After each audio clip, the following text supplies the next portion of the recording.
재국어는 어떻게 좀 준비를 해야 되는지. 네. 엄마들이 또 물어보세요. 학교에서는 전혀 안 하고 와도 된다.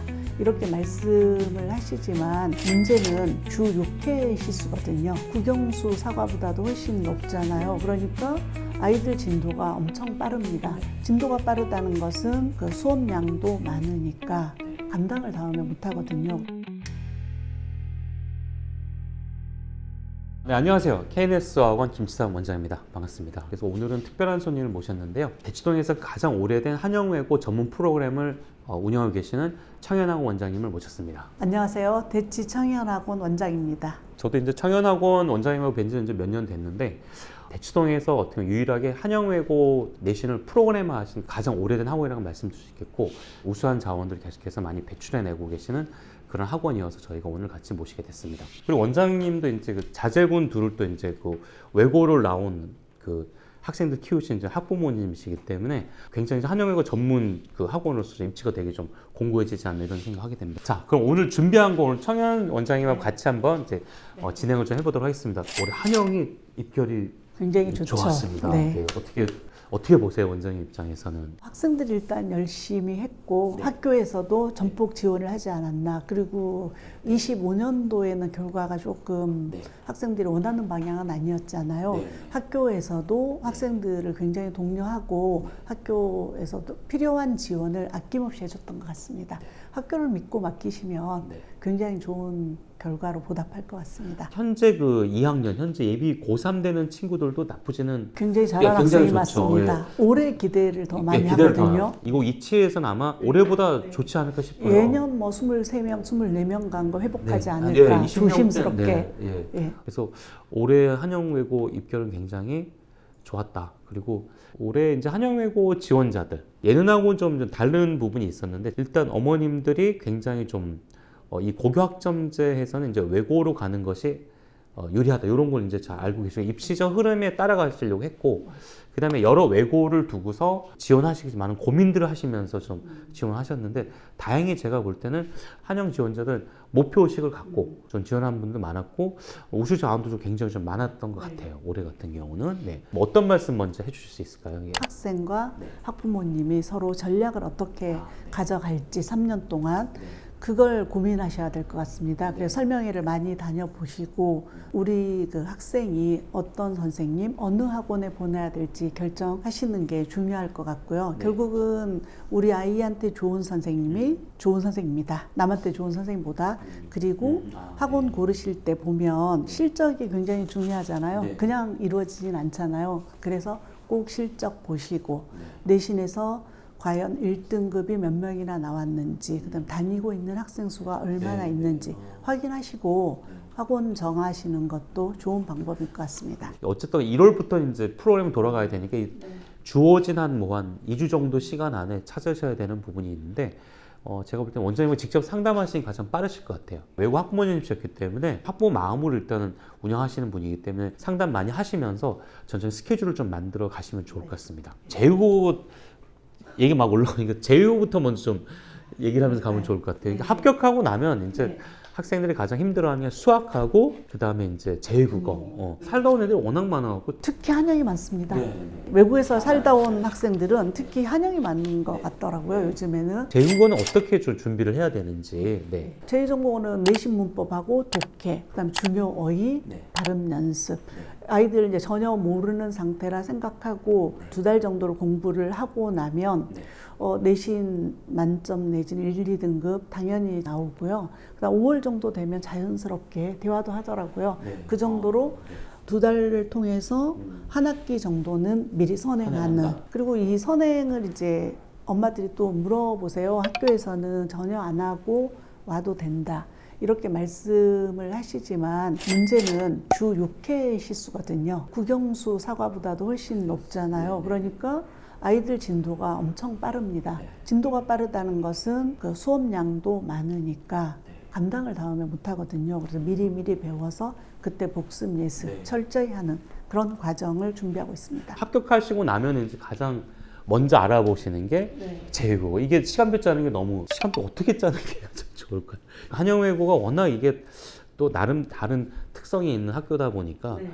이게 일단 상위권들 같은 경우는 이제 보면은 합격하시고 난 다음에 영어를 1회로 줄이고 네. 그다음에 수학하고 제외국어 비중 네. 넓히고 그렇게들 많이 하시잖아요. 네. 그래서 보통 수학은 한 주 3회 정도는 해야 되지 않을까. 결국은 여기 한영 외고도 서울대 목표다, 스카이 목표다. 가장 중요한 건 서울대를 가려면 3가지 잘하면 된다 그렇게 얘기하시잖아요. 수학, 영어, 전공어 3가지 하면 서울대 경사자 그런 쪽으로 가는 거고, 하나 빠지면 그 밑에 과, 뭐 하나 빠지면 그 밑에, 이런 식으로 이제 흔히들 말씀을 하시잖아요. 그래서 결국은 내신이라는 것은 모든 과목을 잘 조화롭게 다 하는 게 우선이지 않을까. 그래서 이번 겨울 방학을 통해서 자기 부족한 과목은 좀 더 올리는 방법, 그 다음에 중간고사를 보고 난 이후에 어떻게 다시 전략을 짤 것인가, 1학기 보고 나서 그 다음 생기부 마무리라든가 이렇게 전략적으로 차근차근 나가시는 게 좋을 것 같습니다. 말만 들어도 좀 빡빡한 머리가 것이. 아파요. 그다음에 이제 한영 국어도 좀 어려운 편인 것 같아요. 국어를 한번 수능과 내신을 한꺼번에, 요즘 수능을 잡지 않고서는 어느 학교든 갈 수가 없잖아요.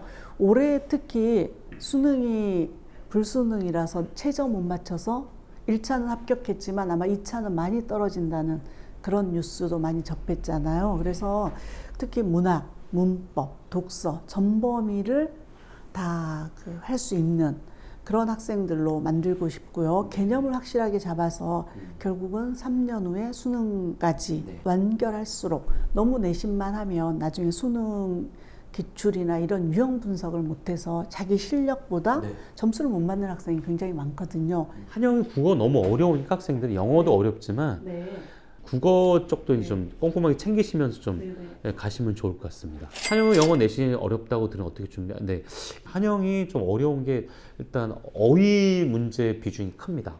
어휘도 잘 하셔야 되고, 그다음 올해 1학년이 좀 극강이었던 거는 안 배운 지문들이 나왔어요. 외부 지문, 연계 지문이 나와서 너무 힘들어했습니다, 학생들이. 한영은 전통적으로 탭스 성향이 강한 학교이기 때문에 탭스 학습 좀 많이 하시면 좋겠고요. 그 다음에 이제 추론이 어려워요. 꼼꼼하게 일단 행간의 의미를 훈련을 많이 하셔야 되고요. 전국 외고 중에서 가장 어렵지 않나, 그런 생각을 좀 해보기도 국어 중에 합니다. 가장 어려워요. 그렇죠. 네. 기출문제 잠깐 좀 보면 좋을 것 같아요. 단어 쓰면 잘못된 거 찾는 건데 굉장히 길죠. 이게 굉장히 학생들 스트레스 받는 부분이고요. 여기서 보면은 이제 두 단어의 관계를 찾는 문제도 나와요. 굉장히 어렵습니다. 다른 외고나 전사고가 범접할 수 없는 가장 어려운 학교인데, 가장 중요한 거는 기출문제를 보시는 게 가장 중요하고요. 그 다음에 한영 문법이 나오진 않아요. 하지만 1등급이 나온 학생들, 서울대 경영대 가는 학생들 중에 이런 얘기를 했어요. 저한테, 원장님 우리 한영외고 문법 거의 안 나와요. 하지만 어려운 독해를 반영하는 것이 문법이기 때문에 탭스 문법 계속 하세요. 그런 얘기를 하고 간 학생들이 있었습니다. 한영외고 극상위권들은 결론은 문법을 독해에 적용하는 학생들입니다. 그래서 반드시 탭스 하시는 것이 한영외고 추론에도 좀 도움이 된다라고 말씀을 드릴 수가 있겠습니다. 그리고 일단 성문종합영어 작문 독해 너무 중요합니다. 성문종합영어 작문 독해하고 해석 연습 필수예요. 작문 독해는 아까 말씀드린 그런 작문을 독파하기 위해서 필요한 부분이고, 해석 연습은 좀 꼼꼼하게 봐야 되는 거기 때문에 한영은 해야 될 독해가 많아요. 우선은 기본적인 수능 독해, 그 다음에 이런 성문종합 작문 독해, 그 다음에 패러프리징 하신 탭스 독해, 그 다음에 이제 최상위권에 이제 크리티컬 리딩 이렇게 있는데, 어느 레벨에 할지는 학생이 좀 레벨 테스트나 보고서 판단하셔야 될 것 같고요. 그리고 어휘는 일단 수능부터 탭스까지 스펙트럼이 깁니다. 근데 지금 우선 학생에 맞는 어휘부터 시작하시는 게 좀 필요하다고 말씀드릴 수 있겠는데, 어휘가 안 되면 한영에서 내신 안 나옵니다. 어휘 암기 좀 꼼꼼히 하셔야 되고, 특히 성실하지 않은 친구들은 좀 문제가 되기 때문에 반드시 어휘 학습도 열심히 하셔라, 이렇게 말씀드리겠습니다. 제가 작년, 재작년 매년 듣는 소리가 뭐냐면은 원장님만 세게 하라고 얘기한다, 이런 얘기를 많이 듣는데, 세게 하셔야 돼요. 세게 해야만 버팁니다. 한영외고 우습게 보시면 안 됩니다. 한영외고 합격하는 순간 영어는 진짜 대한민국에서 가장 어려운 학교에 왔다고 생각하시고 수준 높게 좀 공부를 하셔라라고 제가 좀 말씀을 드릴게요. 시간이 가장 많을 때이기도 하잖아요. 영어 공부할 시간이. 예, 그래서 요때 좀 시간 좀 많이 투자하셔야 돼요. 2학년 때 가면은 진짜 갈려요. 자, 전공을 알아보고 국어를 알아봤는데 역시 수학이 아까 원장님께서도 3회는 해야 된다 이렇게 말씀하셨습니다. 수학은 이제 어느 정도 수준으로 이제 어떻게 지금 해야 될지. 가장 많은 질문이기도 하지만 대답이 곤란한 질문이기도 하죠, 이게. 왜냐하면 학생들마다 수준 차이가 많이 나죠. 네, 그래서 정확한 테스트를 통해서 수준별 학습을 하는 게 정답입니다. 저희 학원에 와서 기출 문제를 가지고 가서 학원에서 풀어도 좋고, 그다음 테스트를 보고 어떤 선생님이 우리 아이한테 맞는지, 학생한테 맞는지 확인하시고 상담을 통해서 수업을 안전하게 듣는 게 실력을 올리는 방법일 것 같아요. 영어도 중요하지만 수학이 너무 중요해요. 나중에 이제 수시를 준비하시더라도 뭐 정신 당연하고 최저가 또 있다 보니까 수학이 안 되면은 이게 또 입시에서 문제가 되기 때문에 그렇게 해서 한번 준비를 해보도록 하고, 그러면 이제 시험 본 이후에 선생님들이 개인적으로 상담을 하고. 좋습니다. 외국 학생들 수학과 더불어서 부담을 갖는 게 통과 쪽이 되게 부담을 갖더라고요. 이 부분. 수학하고 똑같은 취급을 받죠. 네. 제가 지난번에 영어 직접 보강하는데 과학하고 같이 걸린 거예요. 바꿔달라고 했죠.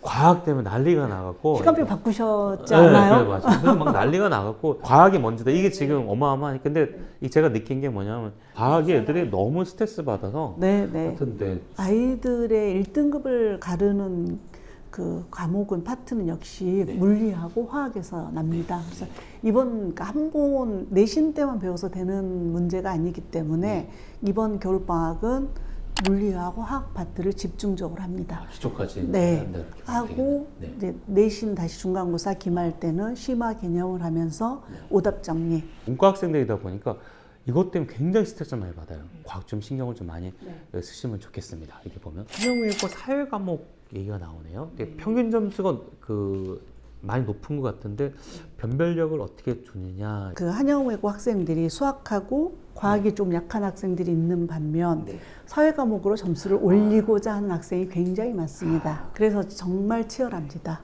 사회 과목 같은 경우는. 그래서 사회도 학생들이 되게 예민하더라고요. 보니까 다 열심히 하니까 진짜 그 좀 까다로운 문제들을 많이 좀 내주는 것 같네요. 근데 이제 수학하고 통과하고 영어하고 다들 그 지문도 굉장히 길고 양도 많잖아요. 수학, 통과, 영어 이렇게 하다 보니 사회는 굉장히 내가 잘할 수 있음에도 뒷전으로 밀려서 시간이 없다 보니까 생각보다 자기 점수가 안 나오는 경우도 꽤 있어요. 그래서 통사도 철저하게 대비해야 합니다. 3년 후에는 결국은 수능도 봐야 되는 과목이잖아요. 개인이 참 암기도 열심히 해야 되는 부분이잖아요. 이런 자료를 가지고. 그래서 저희가 수능까지 대비할 수 있도록 하고 있습니다. 앞으로는 수능이 더 강화될 수밖에 없고 올해 아마 연고대 1차 합격자들이라고 할지라도 지금 최저를 못 맞춰서 두려움에 떨고 있는 학생들 굉장히 많거든요. 그래서 3년 후 대비한다면 결국은 수능까지 대비하는 그런 프로그램으로 가야 되지 않을까. 일단은 그 학생들 어머니들 불안한 부분이 많으실 텐데 일단은 청해랑 원장님하고 상담하시면서 좀 플랜을 좀 짜는 게 필요하지 않나 이런 생각이 드네요. 예전 학부모님이셨고 이제 그런 마음에서 한 말씀 좀 해주시면 좋을 것 같습니다. 미리 어머니들 굉장히 발빠르게 움직이시거든요. 어떤 과목 선택과 집중을 해서 본인의 아이가 그 부족한 과목들 이번에 올릴 수 있도록 그렇게 해주시는 게 학부모님의 역할이 아닌가 싶습니다. 저도 마지막으로 좀 드리신 말씀 일단 쉽게 하려는 생각 다 그래요. 외고 지원하시는 분들은 뭐 못해도 2등급 하겠지 이런 생각들이 가고 계시는데 그렇게 만만치가 않습니다. 2등급도. 그리고 올해 한영외고 지원자들 뭐 작년도 좋았지만 올해도 훨씬 더 좋은 학생들이 많기 때문에 최대한 이 기회를 놓치시면 이제 할 시간이 없어요. 학기 되면은 수행할 것도 많고 너무 많기 때문에 지금 현재 주어져 있는 상황에서 플랜을 세우셔야지 뭐 이렇다더라 저렇다 이런 거에 휩쓸리지 않으셨으면 좋겠어요. 그래서 영어든 수학이든 현재 위치에서부터 시작하는 이런 전략을 좀 세우시면 좋겠다 이렇게 말씀드리겠습니다. 오늘 대치동 최고의 한영외고 전문학원 청해랑 원장님과 간담회 되겠습니다. 자, 그럼 마치도록 하겠습니다. 감사합니다. 원장님 수고하셨습니다.